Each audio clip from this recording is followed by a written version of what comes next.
Basi pia imekuwa ni siku njema ambayo Mungu ameweza kuifanya, na ujumbe wa leo nataka kuongea maneno ambayo nilisikia hapa last time, ya kwamba you can't benefit from what you despise. Huwezi nufaika kwa unacho kidharau. Waleza ziwa sana. Kwa hivyo ukidharau kitu fulani, huwezi nufaika kutokana na kila kitu. Kisha niseme kwamba ukimdharau mtu fulani, huwezi nufaika na maneno anayosema. Waleza ziwa sana. Basi moja kwa moja tutaanza kuangalia mistari.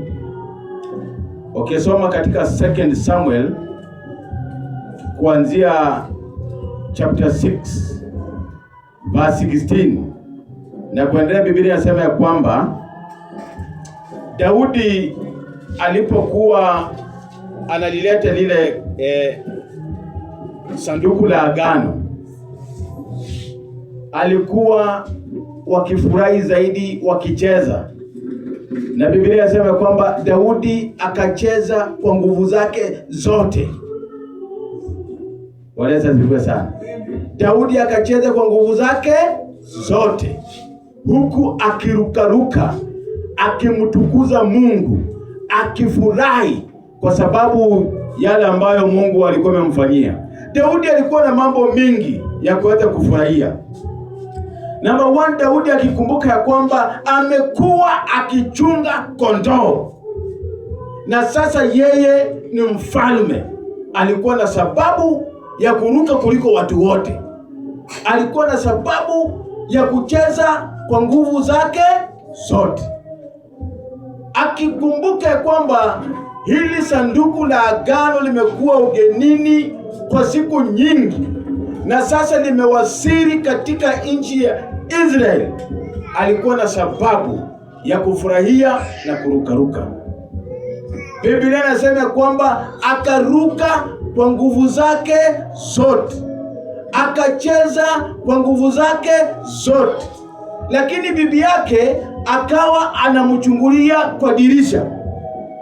Bibi yake alimchungulia dirishani, akaona Daudi akirukaruka.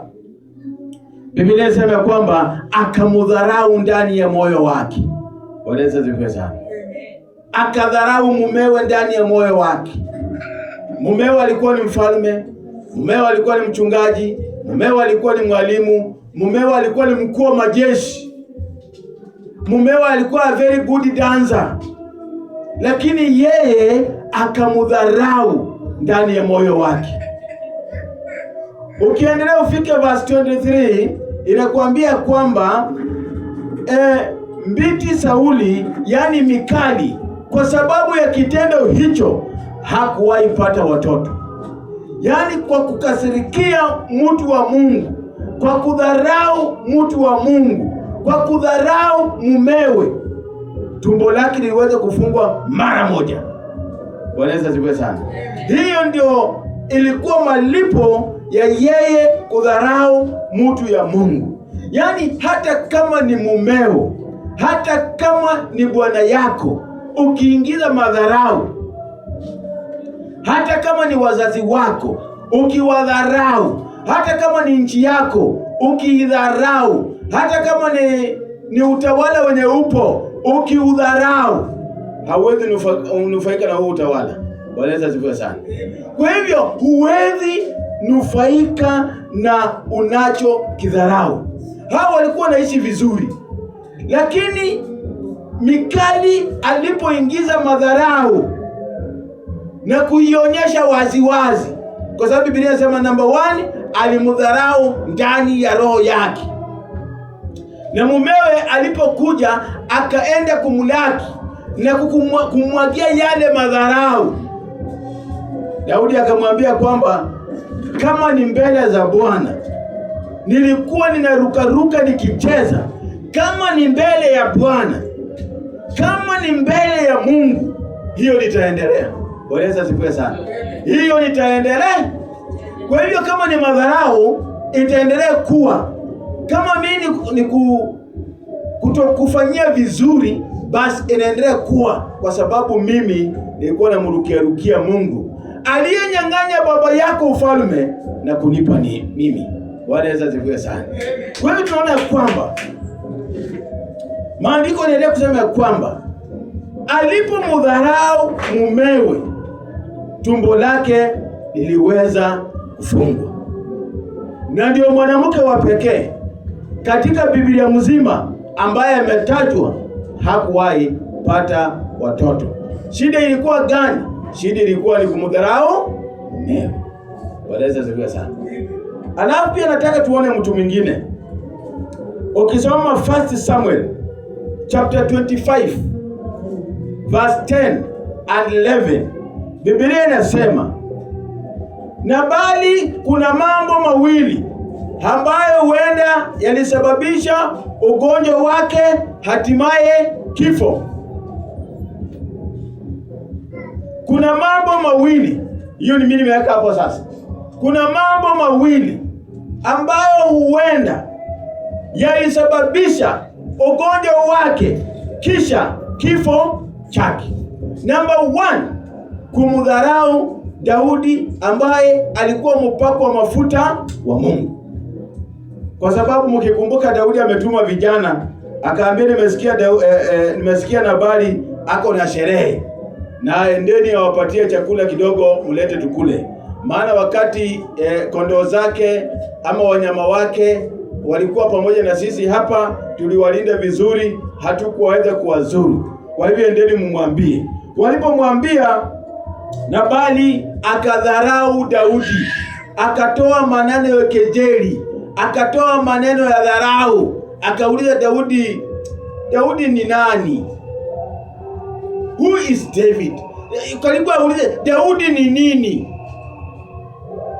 Akasema, unajua watu siku hizi wanatoroka kwa mabwana zao. People they are running from their masters.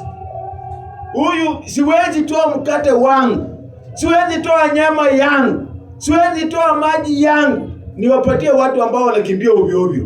Bwana Yesu asifiwe sana. Amen. Maneno yale huenda yalisababisha ugonjwa wake na baadaye kifo chake.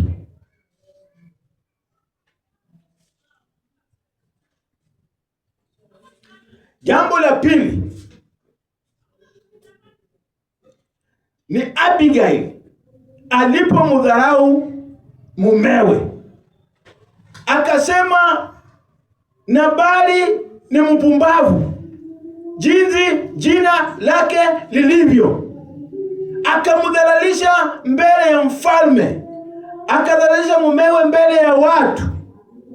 Mimi kwa fikira zangu, siku hiyo ndio ilikwisha. Bwana Yesu asifiwe sana. Siku hiyo ndio ilikwisha. Kwa sababu ukiendelea mbele, maandiko yanasema ya kwamba Abigail akarudi nyumbani na akakuta mumewe ameandaa karamu sawa na ile ya kifalme. Biblia inasema kwamba hakumwambia neno ndogo wala kubwa. Lakini asubuhi, wakati ule ulevi ulikuwa umemuondokea ama umeondoka, amekunywa chai, ametulia, akamwambia mumewe, jana yale mambo ambayo ulifanya yalikuwa ni haya. Biblia inasema kwamba akapigwa na mshtuko, akashtuka, mwili wake ukakufa ganzi, mwili wake ukaingiwa na ugonjwa. Baada ya siku 10 ati akafa. Bwana Yesu asifiwe sana. After 10 days he died. Baada ya siku 10 alifanya nini? Alikufa. Basi wewe ukiangalia ni mambo gani ilisababisha? Number 1, alidharau mfalme. Number 2, mkewe alimdharau. Mkewe alisema hafai. Bwana Yesu asifiwe sana. Wewe imagine sasa bibi yako akisema haufai. Kutoka siku hiyo amesema wewe haufai. Unless Mungu aingilie. Unless Mungu afanye nini? Aingilie. Unajua Nabali ni mtu ambaye halikuwa hamjui Mungu. Kwa hiyo mambo ikiwachiliwa inatendeka. Lakini Daudi anamjua Mungu. Bibi yake anapoachilia maneno, inaguzana uguzo wa Mungu, inaguza laini ya Mungu, inamrudia. Bwana Yesu asifiwe sana. Kwa hivyo ni lazima tukae tukiwa, yani ni vizuri tukae vizuri na watu wa Mungu. Ni vizuri tukae na wateule wa Mungu. Mara mingi mimi napenda kusema kwamba uende kwa macho yako wasikufurahishe. Uende kwa macho yako hawajui kuongea vizuri. Lakini huyo ndio Mungu amekupatia. Bwana Yesu asifiwe sana. Amen. Nataka nimwangalie mtu mwingine.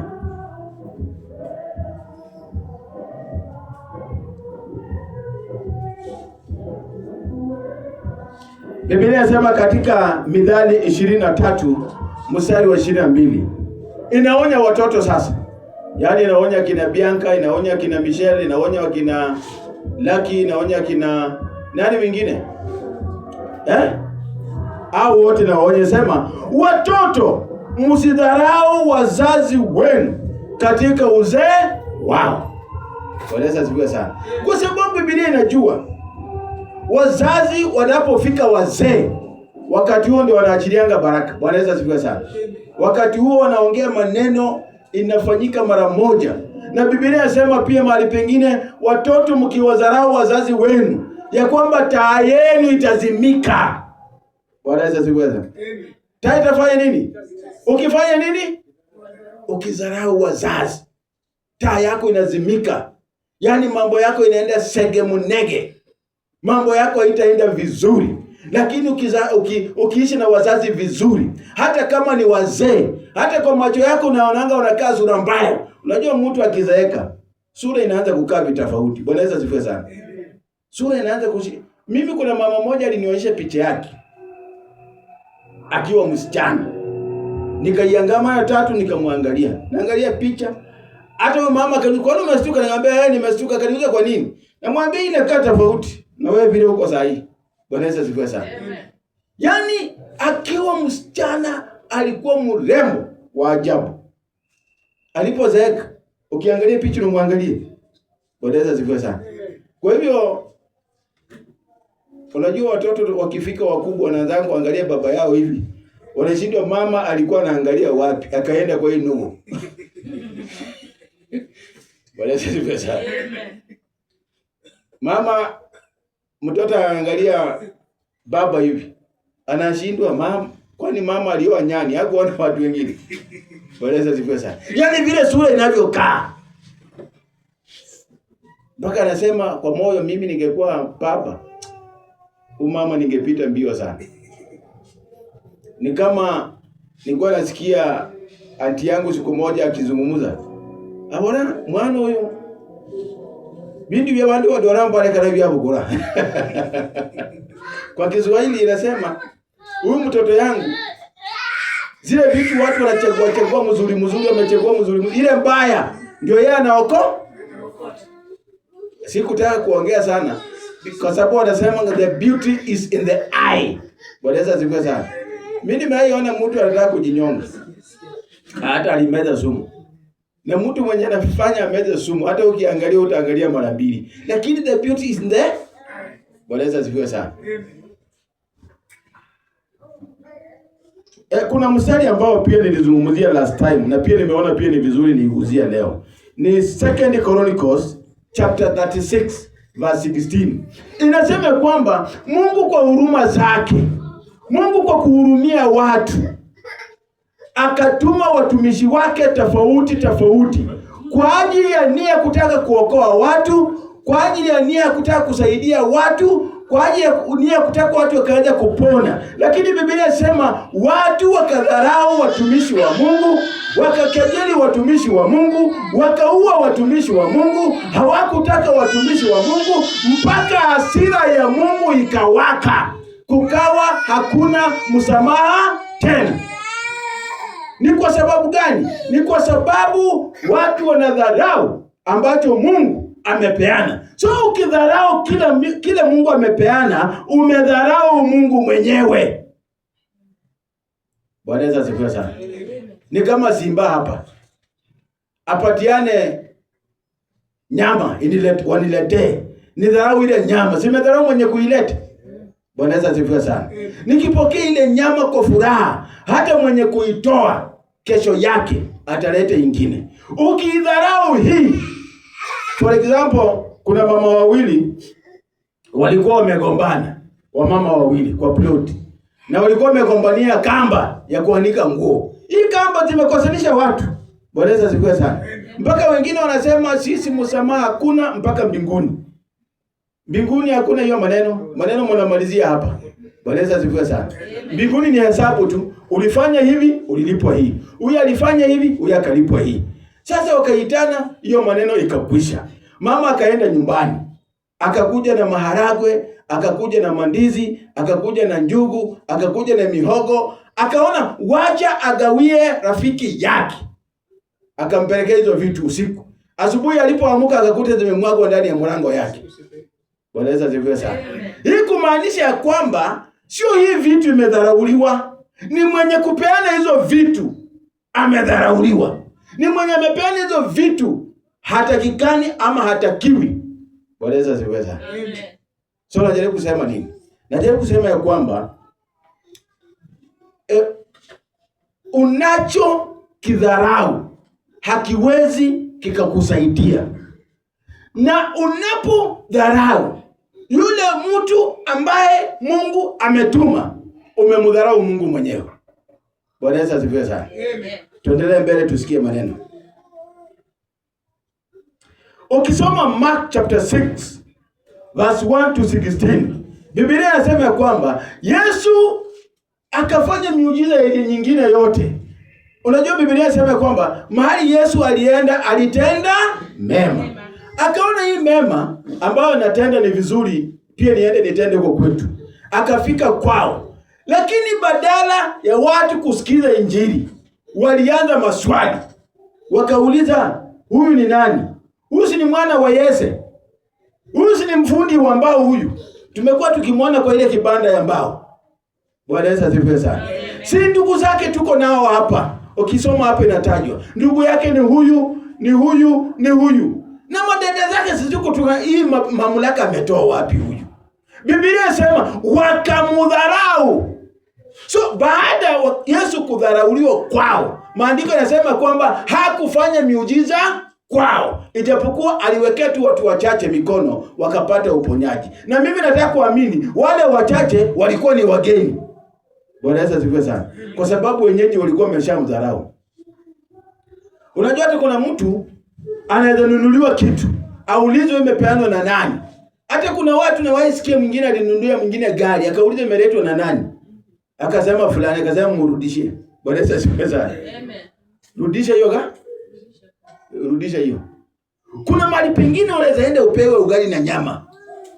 Ukwate na appetite mzuri, alafu usikie ni nani amepika, unasikia umeshiba, unasema yani kama nilikuwa nimeshiba. Kwa sababu kuna rafiki yangu mmoja tulienda na yeye mahali. Alikuwa ananieleza story. Alisema alienda mahali na pastor. Pastor akapewa samaki, yeye akapewa sukuma. Na alikuwa amenawa mikono. Wakamwambia endelea. Akasema hata nimeshiba. Wakamuuliza ulikuwa umenawa mikono wakati gani?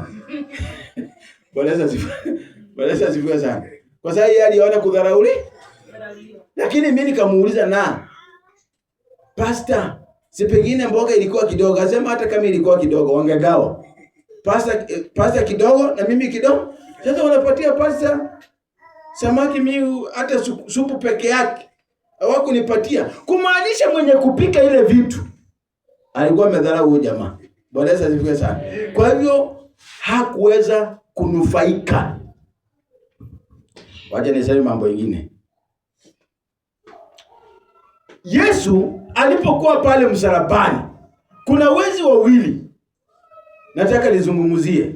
Mmoja alimdharau Yesu, akatukana Yesu. Hivi ndivyo maandiko yanavyosema. Akamtukana Yesu, akamdharau Yesu. So Biblia inasema ya kwamba kwa sababu ya kumdharau hakuingia mbinguni. Bwana Yesu asifiwe sana. Ni yule mwingine kwa sababu ya kumheshimu Yesu aliingia mbinguni.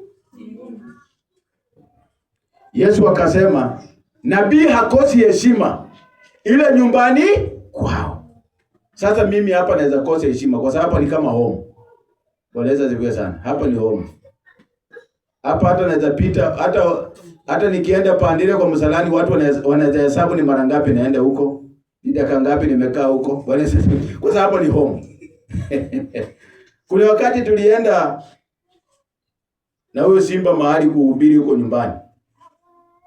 Anaona ile heshima tunachukuliwa nayo. Hata mlango ya gari wanakimbia kufungua. Mimi kazi ilikuwa tu ni moja, hata Biblia wanabeba. Na hapa mimi nangangana tu amukimbii kuchukua hiyo kitabu. Lakini huko nyumbani nasikia pastor waache tukubebe. Hata kiti ilikuwa imepanguzwa wanapanguza hapa mnekujanga napanguza mwenye maana anaishuku. Naishuku hii kiti imepanguzwa kweli. Naipanguza mwenyewe. Waleza zivyo sana. Lakini nikienda mahali pengine heshima inakuwa ni kubwa. Sadaka nawekewa kwa bahasha. Nikienda kufungulia mbele naona na manoti. Waleza zivyo sana. Mpaka wivu inaingia kidogo nasema na nilikuwa pastor wa hii church. Mungu ananiambia rudi kwa yako. Yaani hapa sasa. Yaani utaseke huko. Waleza zivyo sana. Wewe unataka vile vimeundwa. Ende huko. Sasa nakuja wapi? Hapa. Waleza zivyo sana. Maana ya neno offended. Because the Bible says, and they were offended. Sasa nikaona natafuta maana ya offended. Nikaona nukuudhika. Yaani waliudhika na Yesu. Neno lingine ikawa inasema ni kukasirishwa. Walikasirishwa na Yesu. Yaani Yesu kuja kusema Bwana asifiwe. Viwete wapone. Neno liendelee mbele. Watu wakakasirika kwa sababu ya hiyo. Alafu ingine ikawa inasema ni kuchukizwa ama kudharauliwa. Hiyo ndio maana ya neno offended. Nilikuwa najaribu kuiangalia. Kuna mtu mwingine pia nataka niangalie. Tuangalie katika kitabu cha Genesis verse 26, chapter 26 verse 34 to 35. Inasema Isaka na Rebeka walidharau ama walichukia Wakanaani. Isaka na Rebeka walikuwa bibi na bwana. Kwa hivyo wakawadharau Wakanaani. Wakaambia watoto wao, msije mkaoa katika hii kabila.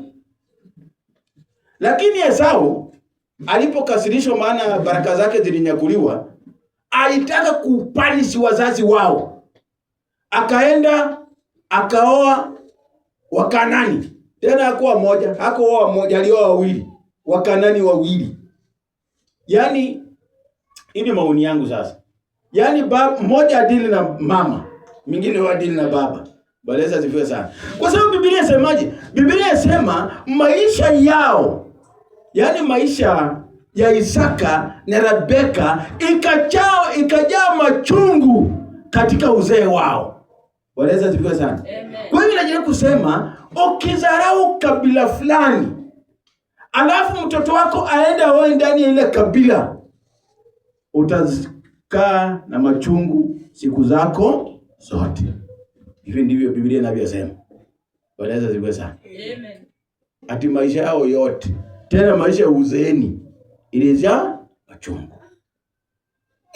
Mama alikuwa amesema wazee wamekaa, unajua wawili wamekubaliana, yaani opposition na serikali wamekubaliana barabara ni hii. Alafu hiyo maneno isiende hiyo barabara, mnaonaje? Mambo yatakuwa ngumu.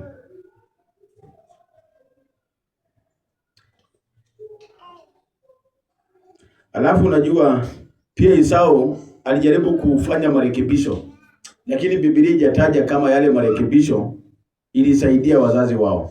Maana Esau aliona wazazi wake wako na machungu mingi. Kwa hivyo akakuja pia akaoa mke wa tatu katika kabila lao. Pengine ndio ajaribu kusawazisha ile maneno, kwa sababu aliona uchungu ambao wazazi wake walikuwa wanapitia. So, lakini Biblia haijasema kama hilo lilisaidia. Lakini tunakuwa na lile la kwanza ya kwamba you can't benefit from what you despise. huwezi nufaika kwa kile kitu ambacho unakichukia. Unaonanga mtu pengine akikuchukia ama wewe ukichukia mtu, hata akitoa vichekesho wengine wanacheka, wewe unashindwa watu nini watu wanacheka hapa? Sasa huyu amesema kitu. Yaani huoni faida, huoni uzito, huoni vichekesho kwa ile maneno ambayo inasema. Lakini kama nyinyi marafiki, hata anafanya tu kitu ya upuzi, unakuta umecheka. Waleza sifia sana. Mtu anafanya tu upuzi, unakuta umecheka.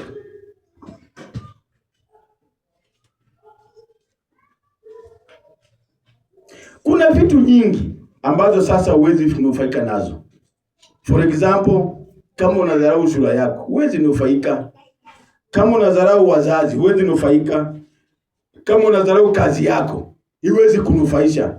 Kama unadharau pesa ambazo unapata kutoka kwa kazi yako, huwezi kunufaisha. Kama utadharau pesa ambazo umepata mahali. For example, ulikuwa unacheza ile mchezo mnachezanga upate hiyo pesa. Unaona wengine wao wanadharau, si kweli? So hata wanufaishi. Nimesema mambo ya nchi, nimesema mambo ya familia, nimesema mambo ya watu. Ukidharau watu, huwezi nufaishwa na wale watu. Hata ukidharau nchi, huwezi nufaika na ile nchi. Yani anything, hata kuna mwingine ambaye hii mahubiri ambayo anahubiri leo inamkasirisha. Kwa hivyo anaidharau. Kwa hiyo iweze mnufaisha. Bwana asifiwe sana. Lakini wale ambao wataifurahia, wale ambao wataipokea ni kana kwamba imetoka kwa Mungu mwenyewe, hao watasaidika. Bwana asifiwe sana. Amen. Sitaki kuongeza mambo mengi sana. Nataka tu kusema ya kwamba huwezi nufaika na kile kitu ambacho unadharau. Na Mungu awabariki sana. Amen.